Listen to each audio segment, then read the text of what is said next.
Hello there mga kagandang buhay. Natatandaan nyo ba yung aking nabiling baka sa bakong na sabi ko ay ifatining natin ng 100 days? Ayan po siya ngayon. Nais nyo ba siyang makita? Pinapaliguan po siya ni Nunoy. At ika 45 days po niya ngayon mga kagandang buhay.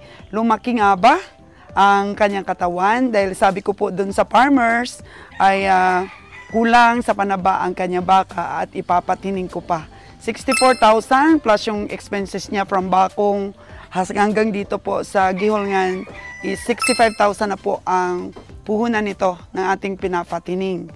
So pinapakain po natin sa kanya, of course, damo, tsaka malta at kunti pong feeds. Tingnan natin siya, mga kagandang buhay.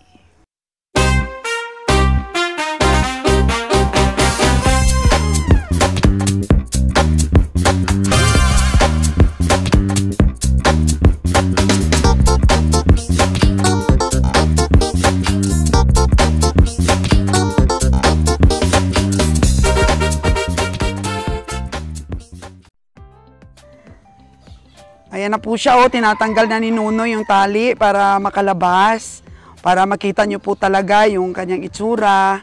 At may kumpara po natin sa itsura niya nung nabili natin siya.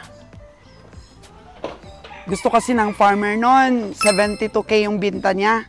Pero sabi ko sa kanya, hindi kaya. Aww. Kaya nabili po natin ng 64. At ang sabi ko po sa kanya, ipapatining pa natin. So, study po natin ito mga kagandang buhay. Hindi po natin siya binibigyan ng maraming feeds. Malta po ang binibigay natin. Yung mga nakasako doon, malta yun. Ayan na siya, Noy. Oo. Saan mo siya itatali, Noy? Oo. Ayun na siya. Oo. Hala. Oo. Uy. Uy, ang laki na niya. Ang laki na niya, mga kagandang buhay. Yay! Oh. Oh, Noy. Doon yun. Dito, Noy. Dito mo ilagay, Noy. Dito mo ilagay. Dito mo ilagay. Hala. Hala, ang lakas niya, mga kagandang buhay. Yan, itali mo siya dyan, Noy. Itali mo siya dyan. Oh. Hindi lang siya nakaligo po, mga kagandang buhay. Gawa po ng BC. BC po ang ating mga cowboy, gawa ng ito, Nag-loading po tayo ngayon. Yan, nag-loading po tayo. Wow! Oo. Kaya hindi nila naliguan at nalinisan yung ating kulungan dahil prioritize nila ang magpakain po. Magpakain sa ating mga pangbiyahe pong hayop. Ayan. Naku, 45 days pa lang po na pinatining po natin, mga kagandang buhay, 45 days. Di ba ang nipis niya dati? Ang nipis niya lang dati, pero nakita namin ni Kabiyang Roger na may potential po siyang lumaki. Ayan po siya. Ayan. Wow! Oh. Ayun, uminom. Noy, malinis ba dito ang inuman? Uminom siya, mga kagandang boy. Tingnan niyo po ang puwit. Compared po dun sa una natin siyang pinatining.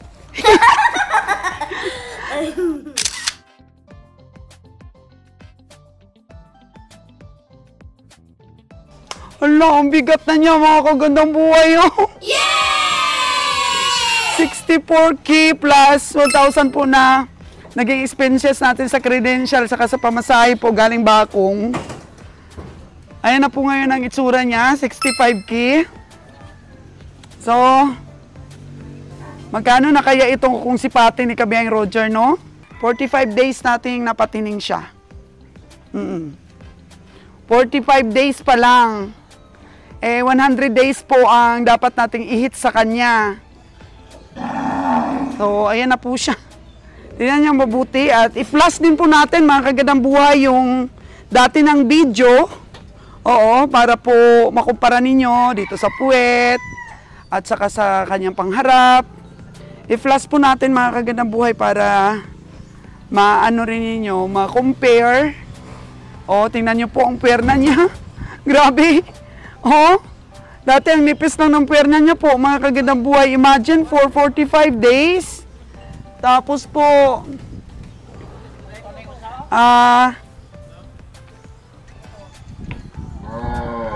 damo, masipag ka lang sa paghanap ng damo. Tapos yung Malta po, nasa 220 kilos. Yung 220 pesos yung 40 kilos, 40 up. Na Malta. Yun po ang kinakain nila. Oh, may sample ba tayo ng Malta dito? Tingnan natin. Sapal po kasi yung Malta na yan. Sapal ng trigo. Tingnan natin po mga kaganaboy kung may natira pa tayo ditong Malta. Ayan o, ganun ang itsura niya. So, ayun, bumili kami ng 40 sacks. Ayun po, yung sako niya. May ano po yan, may plastic sa loob. Oo, ayan na po yung mga pinagkunan, oh. Yan, tingnan nyo po, mga kagandang buhay. Lon, tingnan mo yung ating 45 days na, pinataba. Pag ikaw sumipat niyan, sobra na 65? Hindi. Hindi pa. Mga 70 na? O, mga 70K na daw, sabi ni Kabiyang Nalon. So, 45 days pa lang po, mga kagandang buhay, ha? Oo. So, 100 days po ang i-hits natin. So, may 55 pa tayo. Oo. So, ang ano natin dito, ang computation natin dito, mga kagandang buhay, is kunti lang talaga ang feeds natin binibigay. Malta lang, Malta. So, sapal siya ng trigo. At saka damo. Yun lang po. Yan yung kumapal na. At saka ang lakas kumain. Sabi ni Brian, siya nagpakain ito kanina. Lakas kumain po. Ang kapal na niya, no? So, ayun, naputol po yung tali doon sa taas ng isa. Kaya sinisiguro po yan bago biyahe. Walang mapuputol na lubid. Wala ba tayong bagong lubid dyan? Oh. Maraming bagong lubid dito. Oh, tingnan nyo po mga kagandang buhay. Ako po'y aliw na aliw. Dito po sa baka natin. Dahil ganun na po kakapal ang katawan niya, ang perna niya. Siguro pagka nalinisan pa po ito, ay makintab na makintab. Oo, kasi yung mga baka po, pag pinaparada sa stockyard, talagang nililinis yan, pinapaputi yan, pinapakintab yan. Kaya ayun na po siya kumapal. So shout out po sa farmer na binilhan ko po nito ng 64K na gusto niya po talaga ay 72. Ang benta niya, 72K. Wala pong ibang sumipat, gawa ng ang nipis po ng katawan. So, para po may idea kayo kung ano doon ang itsura nito po mga kaginaboy. So, i-flashback natin. Flashback po natin ang una niyang video para makumpara po ninyo. Roll camera. Mima-sima si Kabiyang Roger, oh. Anong mararating niyan? 100 days from now, Kabiyang Roger. Kasi lumaki siya. Kaya hindi natin yung papakatay habang isa napupuno. Tingnan naman natin yung katawan niya. Ngayon, almost pag-1 na sa akin to. Oo. Tingnan niya naman. Yung iba kasi bumabase sa tinga. Opo. Malaki daw ang tinga, malaking baka. Ito, maliit lang tinga, tingnan nyo. Pero malaki pong baka. Sinasanay natin siyang kumain ng sarili, kaya pinapatikim natin ang ating supplement na page. Ayun pala, kaya tinitingal. Oo, para sa sunod, pag nalasahan niyang masarap. Di na kailangan tingal. Kusa na siyang kakain. Oo, kusa na siyang inom. Natin to, ikakwadra, kasi isasama natin kay kay gasol. Ito po, nagpapahinga na yung ating bakang 64K. Yan. 72K talaga po ang gustong presyo nito ng may-ari. Kaso lang, kumbinsido din po siya na medyo manipis pa po talaga yung baka niya at kailangan pa pong i-fattening. Sabi ni Kabiyahe, kung pipilitin po naming ipakatay ito, may tendency po na malugi kami. Aww. Kasi hiniling ko po kasi kay Kabiyang Roger na bilhin niya to para maging reference po dito sa vlogs natin kung paano po magpataba ng baka. Kaya sabi ko, alagaan po muna. Pero kung pipilitin po pakatay, may tendency po na hindi po aabot sa... Siyempre may pamasahe pa po. Bali, ano na po siya, 72K. 72K na dapat po ang magiging presyo niya kapag pinakatay siya. So sayang naman po dahil big bones po siya, oh. At kasing taas na po siya ni Nunoy at saka ni Bayang Roger. Yung puwerna po nito, pwede pong bumilog pa. Kasi ayan, ang nipis-nipis. Kaya abangan niyo po ito, mga kagandang buhay. After 100 days po na atin pong naalagaan. Roger, dahil pumaltos po ang kanyang tingin sa pag-estimate, nabili niya po ito ng 96K po. Mga kagandang buhay, just imagine, siguro nung lumabas ito, biglang tingin ni Kabiyahe, sobrang laki. Oo, 96K. Eh, hindi niya po pinadala sa katay dahil pagdating po dito sa bahay, na pag-isip-isip po nilang tatlo, ni Nalon at saka ni Kabeng Winnie, na pag ipakatay nila, talagang hindi talaga sa sapat ng 96K, di nila mababawi. Oh, no! Yung baka, di nila mababawi sa karne. Kaya, eto, pinatining po muna ni Kabeng Roger para at least mga kagandang buhay, lumaki pa siya. Akala ko nga dati mga kagandang buhay ito si Jordan kasi hindi ko naman po nakikita kasi yung mga baka. Hindi ko ba na-determine kung sino-sino sila. Pero ito po pala ang nabili ni Kabeng Roger ng 96K na pinagkasunduan po nilang tatlo na alagaan po muna. So mga 2 months na po itong inalagaan ni Kabiyahe. Ewan ko lang po kung medyo lumaki din. Palagay ko kasi medyo mahiyain po itong kumain. Lagi po itong nafi-feature ko sa aking pong mga vlogs na kapag may tao, hindi siya masyadong kumakain. Tapos pagka umalis na yung tao, doon siya kakain ng marami. Pero I think nasanay na rin siya. Kumakain na rin po siya ngayon. So, sorry po, hindi po sila ngayon makinis, gawa ng busy ang ating mga cowboys. Isipin niyo po, may mga paltos din sa pagsipat. Tingin dito ni Kabeng Roger nung lumalakad-lakad na siya. Akala ni Kabeng Roger ay malaki. Kaya ang una kasing presyo ng farmer dito is nasa 110,000. So, tinawaran po ni Kabeng Roger, may impact po kasi mga kagandang buhay na malinlang ka ng laki ng baka. Kung sa unang presyo po ng taga-benta ay mataas ka agad. Oo. Kaya nalilinlang din po tayo, lalo na si Kabeng Roger sa pagsipat. So from 110K, kala niya tsumamba na siya sa 96. Pero pagdating dito, nasipat masyado ni Nalon at saka ni Kabeng Winnie, naku boss, hindi ka babawi sa puhunan na 96 niyan. So, nakapag-decide po sila na alagaan po muna. So, yan po ang mga sipyat. Oo, at tsamba po ng nakabinta. Sipyat naman po ni Kabiyang Roger. Na malinlang po tayo sa laki. Mata lang rin natin ang naglinlang mga kagandang buhay. So, nalinlang ang mata ni Kabiyahe. So, kasalanan niya. Kasi sa pagbili naman, na pagkakasunduan, yan nga po, di ba, mga kagandang buhay, hindi naman natin matatag, uy, na-scam ka. Bakit na-scam ka? Ikaw ang sumipat niyan. Oh, ikaw ang tumawad niyan. Tapos sabihin mo na-scam ka, so hindi po ganon ang pamimili. Mga kagandang buhay, talagang may paltos. Talagang may, pagkakamali po tayo sa pagsipat. Kaya, yun po ang realidad po ng negosyong ito. Kaya mga 2 months na po yun na nabili ni Kabiyahe. Pero ito pong 65K natin, 64 plus 1,000 na expenses, 45 days pa lang. Tingnan po natin kung ano pa, may lalaki pa ba ito? May ilalaki pa ba ito, Tuto Bray? Oh, may lalaki pa daw, sabi ni Tuto Bray. Kasi siya ang pakain ito. Na ilalaki pa ito.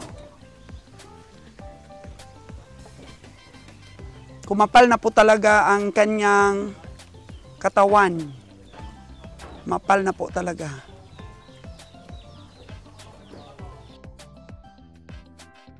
Proceed na po ang truck, mga kagandang buhay, doon po sa isa nating pahingahan ng kalabaw. Dahil nandun po ang ating mga kalabaw. Yan, ikarga na po yung 4 na dito at ito po yung mga baka. 24 sa taas. 25, 26, 28, 29, 30. 31. O, 31 ang nilagay, no? 31 na kaya ang kalabaw, 19. O, 19 po ang kalabaw. Tingnan natin mamaya. 50 na. O, kung kaya ang 50, pero kung di kaya, iwanan ang isa. O dalawa. Tingnan lang po mamaya. So, ayan Lon, tuwan-tuwa na ako dito sa aking fattening. Talagang malakas kumain. Noy! Malakas ba kumain yan, Noy? Alam po ninyo mga kagandang boy, si Nunoy po ang nag-aalaga niyan. Noy! Hindi siya maarte sa pagkain, Noy? Oh, parang takot yata sa'yo, Noy, ha? Oh, no! Si Nunoy po ang nag-aalaga niyan sa kanya. O, tingnan nyo po. Ang kapal na po talaga ng katawan niya, mga kagandang buhay. Masasabi mo ba itong kulang sa panaba? Hindi mo po masasabing kulang sa panaba po, mga kagandang buhay. Ayan. Kabeng Roger, kumapal na ang katawan ng 65K ko, no? Nasa 45 days siya ngayon. So, may 55 pa na, na days. So, ayan. Dito lang tayo. Hindi na tayo sasama sa kanila. Ikaw, sama ka? Hindi. Magkakarga pa sila. Uwi na ako, di ba? Uwi na ako. Oh. Okay, dulong kita dito. Uwi ka na, dulong kita doon. Saan mo? Doon sa truck. Sakay ka sa akin eh. Mamaya, sasakay ako pag natapos nila. Alis na ba kaagad para makaaga tayo ng punta? Si kabiyahing John Bray, oh. Wag na, susunod na lang sa puwit ng truck. Okay, sasama po si engineer natin, John Bray. So, goodbye for now. Aking baka na makapal na. Nung sinipat-sipat ko ito sa bakong, mga kagandang buhay. Nako, hindi po ganito ang kanyang itsura. Kaya tingnan po natin yung pagsipat. Yung pagsipat ko mismo nito sa farmer po. Kung gaano po kanipis yung kanyang katawan. Para ma-inspire po yung ating may mga puhunan na bibili po kayo ng baka na may potensyal na lumaki. Yung malaki na po siya, yung mga 60 plus, kagaya niya. Oo, na medyo kulang lang sa panaba at saka ifatining po natin ng 100 days. Kasi kung maliit pa po na baka ang ating ifatining, ay matagal po lumaki. Yung maganda po yung malaki na kaagad na kulang lang sa panaba. Kapal na niya. So, tingnan po natin mga kagandang buhay yung pagsipat ko po nito sa farmer po sa bakong. Kaya roll camera. Stinta? Ay, pareho tayo. 62. Hindi, sa isip ko lang. 62. 62. 62 lang, be? 62. Pasawar na mo ni boss? Bart! Hoy! Hoy! 62 yung tawad namin. Uso na. Mapili man ipa ihaw. Dapat matabain pa kasi kapag pinakatay, tatalo pa. Oh, no! Asa, ikaw dong? Ikaw dong? Sa imo pud na? Iyan na. Dong? Ay, oo dong. 62 lang dong. Alkansi, ikaw nag-alaga dong? Pila ka bulan na nimo ilagaan? Ang ina, subo sa isintar gani. Pahihaw ba? 6'2" lang mga kagandang buhay kasi siguro hindi pa masyado bang naulian. Kasi ngayon lang po kasi nagkakumpay. Tingnan niyo po, manipis po ang puwet. Bago pa mga ulan dito, ma'am. Bago kasing ulan. Kulang pa sa taba, no? Kailangan pa namin ifatining. Ang 6'2" na yan, pag pinakatay namin agad yan, malulugi pa kami. Pero maganda yan sa patining, ma'am. Kasi malaki ang... Kaya nga dun. Kaya nga ipapatining muna namin kasi ang 6'2" po na price, kapag ka pinakatay namin, lugi. naman ako, ma'am. Sa PO. Pero kung alagaan mo ito, pag nakabawi, kakapal ang puwet. Ma'am, sa totoo lang, Oo. may tinuwaran na ng 67,000 ngayon, ma'am. Ngayon pa, bago pa. 67? Oo, totoo yun. Ay, bakit hindi mo binigay?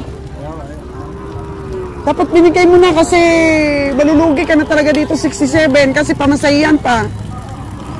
Hindi pa masyadong nakabawi yung baka. Sa totoo lang po, mga kagandang buhay. Tingnan nyo po. Manipis pa po yung puwet. Medyo patulis pa po. Ay, sarili yan, ma'am. Oo. Pero malaki namang gasto yan. Oo, tama ka. Nahigit, 16 kami na yung... Tama ka talaga, farmers. Oo, pero dapat alagaan mo pa po. Bago lang kasi may kumpay, no? Oo, bago pa ulan kasi. Hindi pa nakabawi, farmers. O ba't bininta mo kaagad? Hindi pa nakakabawi. Dali lang.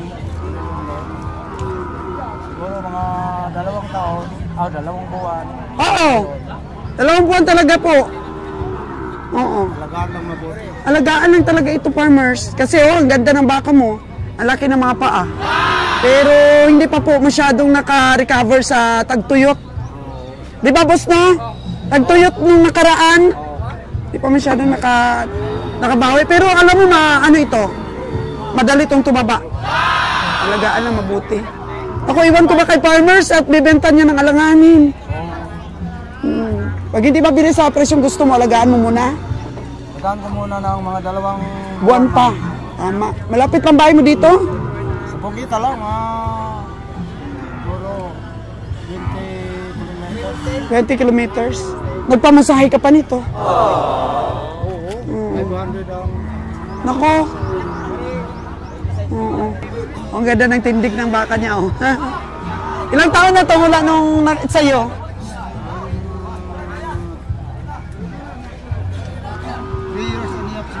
3 years and a half. Kaso inabutan po ng mula nung pinanganak niya, 3 years. Inabutan po ng summer ngayon, tagtuyot. Siyempre, anong expect natin pag tagtuyot? Alagaan mo pa. Pero mamaya, pagka hindi nabili at decided ka na mabili, Bilhin mo na lang ng 70,000 yan. hindi kaya po. Hindi kaya kasi mag-alaga pa kami. Hanggang doon na kami, ang tawad namin. So, bahala ka na lang kung may tumawad ng mataas-taas. Salamat, ma'am. Salamat, ha. Siyempre, libre naman sumipat, di ba po? Oo. Sige po. O, di ba, nakita nyo na yung diferensya po ng katawan niya for 45 days. Siguraduhin lang po ninyo na pagka pumili po kayo ng for fattening, yung malakas talaga kumain. Ayan o, tingnan nyo yung tiyan niya. O, busog lagi yan. O, tingnan mo, parang walang kabusugan. Higop pa rin siya ng higop dun sa mga natira na malta at saka feeds na pinainom natin sa ating babiyahe ngayon na truck. Talagang walang kasawaan po sa pagkain. Yun po dapat ang qualities ng inyong ipapatining. Malakas talaga pong kumain. Hindi mapili. Actually, yung nabili ko na yon, kanina may nabili po ako eh. Actually, yung nabili ko po doon sa Canlaon Livestock Auction, pwede din yung ipatining. Pero nakita ko po kasi hindi pantay yung likod. Hindi pantay po ang likod. Ito, ang gandang ipatining talaga. Pantay ang likod, maganda po ang aura ng katawan. O walang balda ba? Hindi ba siya nagtrabaho ng sobra-sobra? Ayan, for fattening purposes lang po talaga siya. O meron din po kasi mga baka na ginagamit po sa pag-araro. So banat ang katawan. Kaya ito maganda talaga. Kaya pili pa po ako, pagka kumita po ako nito, mga kaganang buhay, pipili pa ako ng ifattening. Yun nga lang, dapat may extra po talaga tayong puhunan para po sa patining. Lately kasi, pinagbibinta na namin yung patining namin dahil medyo lumalaki na po ang puhunan na nalalagay namin sa fattening. At kailangan namin for biyahe. Kaya binenta po namin paunti-unti po yung mga fattening natin. Aww. Wow! 45 days pa lang po yan, mga kaganda mo buhay. Much more pa po kung maabot natin yung 100 days. So, pakita natin ulit ito, mga video na to mga kaganda buhay, after ng 100 days. O kung kailan natin siya ibenta. Basta, paabutin po natin talaga ng 100 days po, mga kagandang buhay. So, pakita ko po ulit ngayon, ganito siya kalaki. Oh. Yan. Tapos compared natin after 100 days. 'Di ba? Nakaka-inspire po mga kagandang buhay ang pag-alaga ng baka. Masipag ka lang po na maghanap ng damo at the same time po pakainin mo ng konti-kunting feeds.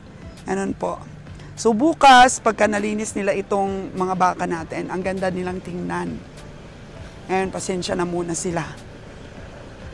Lon, ito patining ulit ni Roger, yung kulay black. Alam mo ba kung magkano bili nito? 78? Bakit pinatining? Oh, tapos hindi pa rin ikakarga ngayon. 78, saan yan to nabili? Sa Bluki. So, lalaki pa ito. Maganda rin itong alagaan pa ng konti. Kasi ang ganda rin ng balikat niya, yung likod niya. Brahman din po siya, mga kagandang buhay. So, mas malaki ito, Lon, compared doon sa ating fattening. Mas malaki ito. Oo, bugkos ang katawan nito eh. O, sa ano daw, sa tindog, sabi ni Kebeng na Lon, parang pumapantay-pantay na daw. O, 65K natin nabili. And then ito po, 78. Pero, palagay ko, Lon, ito mas, ano to, mas solid, mas matanda. Oo. Oo. Mas maganda daw yun kasi 64 lang eh. Saka magkano lang yung ating naging puhunan sa pag-alaga sa kanya. Kasi malta lang naman ang pinapakain natin, tsaka damo.